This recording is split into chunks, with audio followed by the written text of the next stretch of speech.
Bonjour et bienvenue dans cet épisode bonus de l'écriture d'un roman où chaque jour jusqu'au 24 décembre, selon le même principe que le calendrier de l'Avent, je vous donne mon avis sur un livre que j'ai lu cette année en les classant du pire au meilleur selon mes propres critères. Aujourd'hui, on entre donc dans le top 5 avec le 5e roman de ma pile. Je ne sais plus du tout comment ce livre m'est tombé dessus.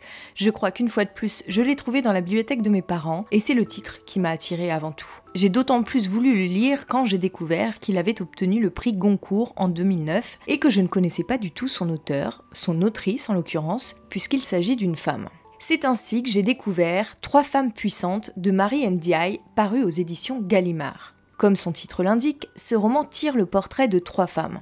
Enfin, moi je dirais plutôt de 2 femmes et d'un homme, d'où une petite incompréhension sur le titre, mais j'y reviendrai. Et donc c'est l'histoire de 3 personnages face à 3 destins différents, auxquels chacun et chacune va se confronter à sa manière, selon sa personnalité.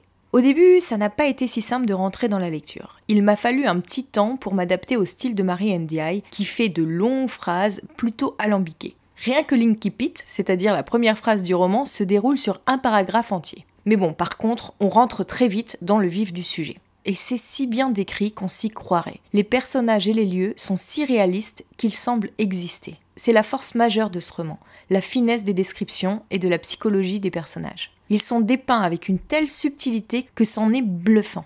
J'ai rarement lu un texte d'une telle nuance, d'une telle précision et d'une telle profondeur sur le plan psychologique. L'une des originalités de ce roman aussi, c'est le procédé narratif. C'est-à-dire que l'autrice, en partant d'une situation présente, fait ressurgir l'histoire du passé qui explique pourquoi les choses en sont là aujourd'hui. Comme une narration à l'envers en quelque sorte, où l'on partirait du résultat pour remonter vers les causes. C'est assez intéressant. C'est un livre qui se décline en 3 mouvements, c'est-à-dire 3 parties distinctes, qui chacune dévoile l'histoire d'un des personnages. Ça pourrait presque être 3 nouvelles en fait, tant le lien entre elles est ténu. Les 3 parties sont très inégales, tant dans le fond que dans la forme.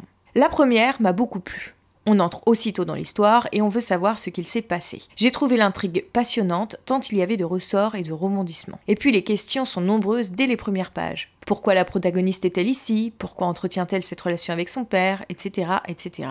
Puis je suis arrivée à la deuxième partie, et là, déception. Ce n'était plus la même intrigue déjà, et comme je n'avais aucune idée de ce dont parlait ce roman, c'est un peu le risque quand on évite de lire les 4e de couverture, je m'imaginais qu'on allait suivre le premier personnage tout au long des pages de ce livre, mais en fait pas du tout. Alors quelle ne fut pas ma surprise et un petit peu, je dois le dire aussi, ma déconvenue quand j'ai découvert que la deuxième partie développait une toute autre intrigue avec un autre personnage. C'est peut-être pour cela, entre autres, qu'elle m'a moins plu. J'étais réticente à l'idée de plonger dans cette nouvelle histoire alors que je m'étais trop accrochée à la première et bien attachée à son personnage. C'est aussi la partie la plus longue du roman et elle a tendance à traîner un peu trop en longueur. Et pour moi, comme je vous le disais, cette partie ne dresse pas du tout le portrait d'une femme, puisqu'on suit un homme tourmenté dont le passé refait surface et par lequel il se laisse submerger.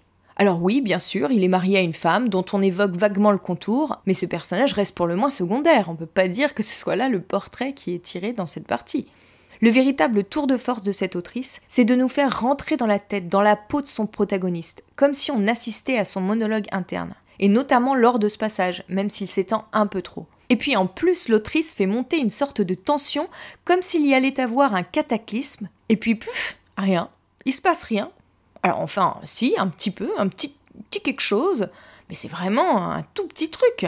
Je suis vraiment restée sur ma faim lors de cette seconde partie. Et puis là, on rentre dans la 3e histoire, la plus courte, et pour moi la plus intense. Elle commence doucement, avec un personnage plutôt tiède, qui a l'air d'être complètement indifférent à tout ce qui lui arrive, mais très vite, on est pris à la gorge et aux tripes. Elle est juste effroyable. Je l'ai lue d'une traite, les mains crispées sur les pages, le regard avide de mots. Elle est à mon sens la plus forte du récit, et c'est celle qui laisse sa marque quand on referme le livre. C'est compliqué en fait de parler de ce livre, qui est pour moi assez inégal si on le prend dans son ensemble, l'histoire centrale restant très en dessous des 2 autres. Mais j'ai quand même beaucoup aimé, car il y a d'énormes qualités littéraires. Et vous, est-ce que vous l'avez lu? Qu'en avez-vous pensé? Venez m'en parler sur Instagram @AureliaHorner. En attendant, on se retrouve dès demain pour le 4e roman de ma pile, avec un livre que j'ai trouvé pour le moins original et qui n'hésite pas à venir bousculer les codes et la morale. Ça m'a vraiment plu car je n'avais jamais rien lu de tel. Une petite idée? D'ici là, bonne lecture à vous et à demain!